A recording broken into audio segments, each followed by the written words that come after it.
చనిపోయిన తర్వాత నలుగురు మోసుకెళ్తే ఏమిటి, 40 మంది మోసుకెళ్తే ఏమిటి? మనం జీవించినంత కాలం స్వేచ్ఛగా జీవించడమే ముఖ్యం. కలలు కనాలి, వాటిని నెరవేర్చుకోవాలి. అది ఎక్కడో ఉందని మనం ఇక్కడే ఉండిపోగలమా?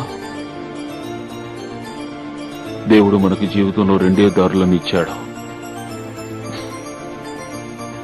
ఒకటి ఎలా జీవించాలని ఆలోచించడం, ఇంకొకటి ఎలా మరణించాలని ఆలోచించడం.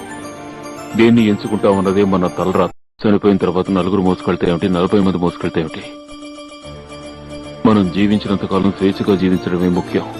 కలలు కనాలి, వాటిని నెరవేర్చుకోవాలి. అది ఎక్కడో ఉందని మనం ఇక్కడే ఉండిపోగలమా? దేవుడు మనకి జీవితంలో 2 దారులను ఇచ్చాడు.